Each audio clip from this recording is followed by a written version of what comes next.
हरे कृष्णा। हम हैं bridge girls और आज हम आपको बताने वाले हैं एक ऐसे व्रत के बारे में जिसको अगर कर लिया जाए तो साल की सारी एकादशियों के व्रत का फल आपको मिल सकता है। पद्म पुराण में वेद व्यास जी और भीमसेन के बीच एक संवाद हुआ था जिसे स्वयं श्री सनातन गोस्वामी जी ने श्री हरि भक्ति विलास में लिखा है, जिसमें व्यास जी भीमसेन को बताते हैं कि इस व्रत के बारे में उन्हें स्वयं भगवान केशव ने बताया है और उन्होंने कहा है कि पूरे साल में होने वाली सभी एकादशियों के व्रत का फल केवल निर्जला एकादशी व्रत को करने से पा सकते हैं और इस एकादशी का महत्व सभी पुण्य और तीर्थ स्थानों और दानों से ज्यादा है। तो ये बात व्यास जी ने भीमसेन जी को क्यों बताई, ये जानने के लिए हम आपको सुनाने वाले हैं एक पौराणिक कथा। इस कथा को ब्रह्मवैवर्त पुराण में डिस्क्राइब किया गया है। तो एक बार की बात है, भीमसेन व्यास जी के पास आते हैं और उन्हें अपनी प्रॉब्लम बताते हैं।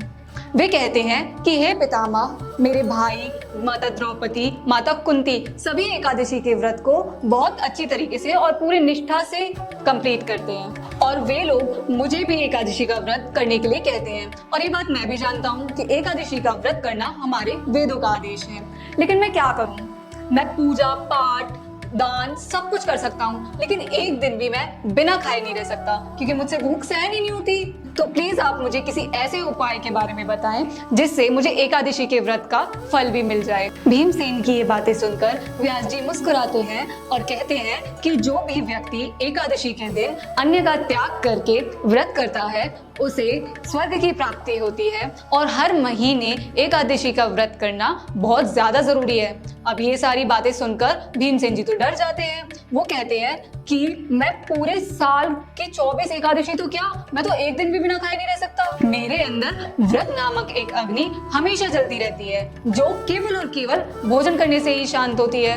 तो मेरे लिए तो 24 एकादशियों का व्रत करना तो बिल्कुल इम्पॉसिबल है। इसीलिए आप मुझे वर्ष में होने वाले एक ऐसे व्रत के बारे में बताएं जिसे रखकर मैं साल की सारी एकादशियों के व्रतों का फल प्राप्त कर सकूं।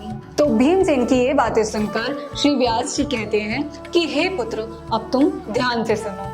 ज्येष्ठ मास की शुक्ल पक्ष की आने वाली एकादशी को निर्जला एकादशी कहते हैं। तुम इस एकादशी के व्रत का पालन करो। इस दिन एकादशी के सूर्योदय से लेकर द्वादश के सूर्योदय तक अन्न और जल का त्याग करके व्रत का पालन करने से तुम्हें सारी एकादशियों के व्रत का फल प्राप्त हो जाएगा। तो अब हम ये जानेंगे कि इस व्रत को करने से हमें क्या क्या पुण्य मिलते हैं। इस व्रत को करने से हमें सारे तीर्थों में स्नान करने का फल मिलता है और एक बहुत इंपॉर्टेंट बात, हमें मरने के बाद यमदूत नहीं विष्णुदूत लेने आते हैं। इस व्रत को करने से बड़े से बड़े पर्वत के समान पापों का भी नाश हो जाता है। जब पांडवों ने इस एकादशी के व्रत के इम्पोर्टेंस को समझा तो उन्होंने इस व्रत को बहुत ही श्रद्धा और निष्ठा से पालन किया और तभी से इस एकादशी को पांडव निर्जला एकादशी के नाम से भी जाना जाता है। तो आइए अब हम जानते हैं कि इस व्रत को कैसे किया जाता है और इस व्रत को करने के नियम क्या है। कोई भी काम करते हैं तो उससे पहले हम तैयारी करते हैं कि हमें क्या करना चाहिए। वैसे ही निर्जला एकादशी को करने के 6 बहुत इंपॉर्टेंट नियम हैं। तो आइए अब हम उनको जानते हैं। सबसे पहले जो इस एकादशी का व्रत करता है उसे प्रातःकाल ब्रह्म मुहूर्त में उठ के स्नान करना चाहिए और मंगला आरती के दर्शन तो जरूर ही करने चाहिए। अब मंगला आरती के दर्शन आप घर पे भी कर सकते हैं, ऑनलाइन भी कर सकते हैं या फिर किसी मंदिर में जाकर भी कर सकते हैं। दूसरी बात, निर्जला एकादशी का मतलब होता है अन्न और जल का पूरी तरह से त्याग कर देना। और तीसरा जो कि बहुत इंपॉर्टेंट नियम है, निर्जला एकादशी के दिन जितना हो सके उतना माला जाप करना चाहिए। प्रातःकाल मंगला आरती के समय हाथ में गंगा जल लेके भगवान के सामने इस श्लोक का उच्चारण करें। एकादश्याम निराहारनु स्थित्वा अहम परहानि भोजक्षयामि पुंडरीकाक्ष शरणं मे भवाच्युत। तो श्लोक को बोलने के बाद आप ये संकल्प लें कि आप कितनी निश्चित संख्या में महामंत्र का जाप करेंगे। चौथा है दान करना। भगवत गीता के 18वें अध्याय के 68वें श्लोक में भगवान श्री कृष्ण अर्जुन से कहते हैं कि यदि कोई व्यक्ति भगवत गीता के श्लोकों का ध्यान करता है तो उसे मेरी प्राप्ति होती है। अर्थात हमें जितना हो सके उतना भगवत गीता का ध्यान करना चाहिए।